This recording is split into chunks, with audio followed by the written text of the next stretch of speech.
Nós começamos o programa colocando uma reportagem sobre fake news. Tanto tem se falado disso, né?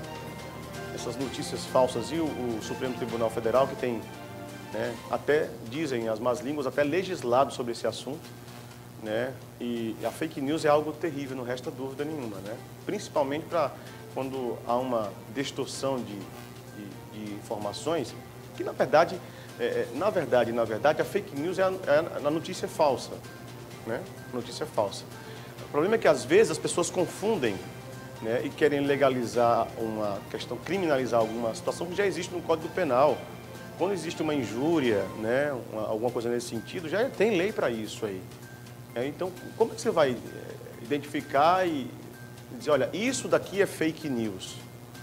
Quando você inventa uma história que não existe, não sei, né? Quando existem danos morais, por exemplo, para alguém que foi vítima de fake news, tem uma legislação já que fala sobre danos morais, né? Materiais, injúria, enfim, né? Mas, enfim, é um mal e que deve ser combatido e que nós, como eleitores, né, como cidadãos, nós precisamos ficar atentos nessa eleição para as possíveis fake news. Vamos ver a reportagem. Você acredita em tudo que vê na internet? Acredito não.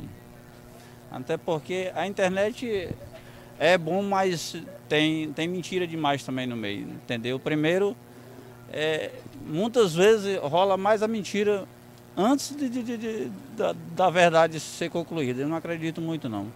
Não acredito nada. Tem muitas coisas assim que você vê que é mentira, né?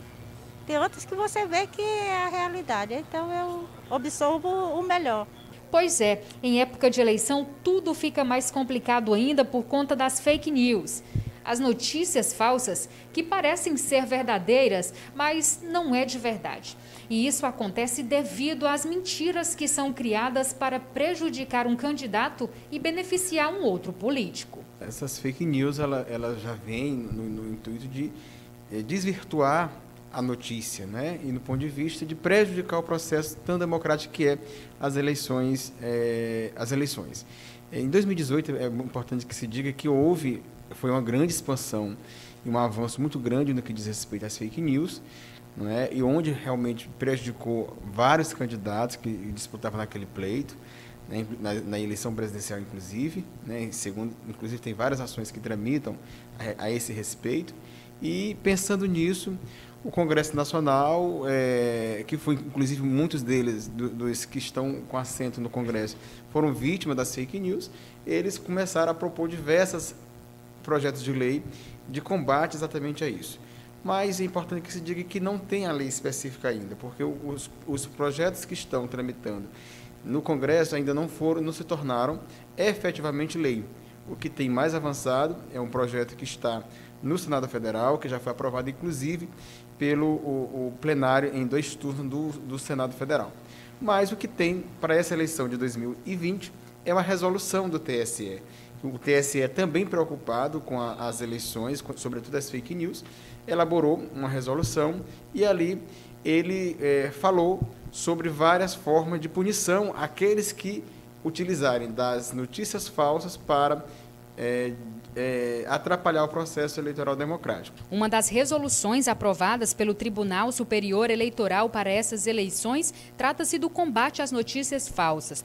Agora, os candidatos devem checar todas as informações antes mesmo de divulgar. O próprio TSE ele já teve algumas peças publicitárias que ele coloca nos meios de comunicação, não é, que é para as pessoas olharem, checarem bastante. Assim como os jornalistas, quando passar a notícia, eles precisam checar a notícia, a pessoa comum também é necessário que faça isso, e sobretudo os candidatos.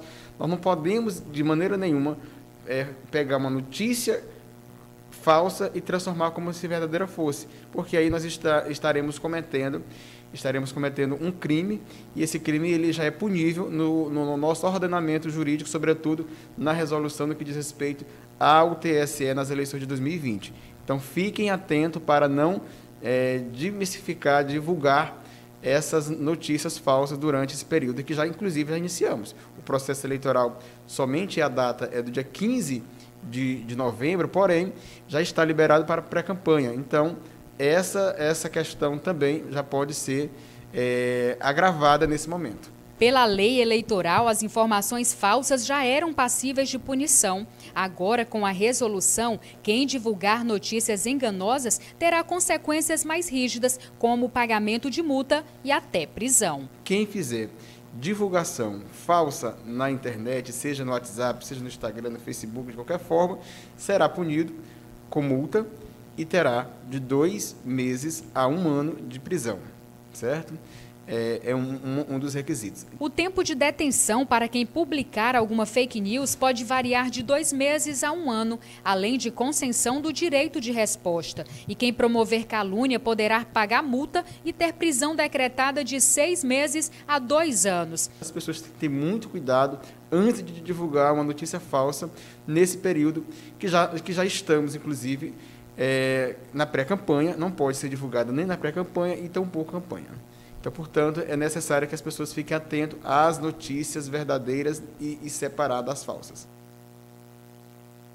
E principalmente nessa época de campanha eleitoral, né? Porque a gente sabe que vai ser uma campanha que vai ser feita basicamente nas redes sociais, na internet, por conta dessa problemática do coronavírus, né? Que não vai, de repente, ter aglomeração. Então, precisamos ficar atentos. E você, eleitor, é o melhor fiscal que existe.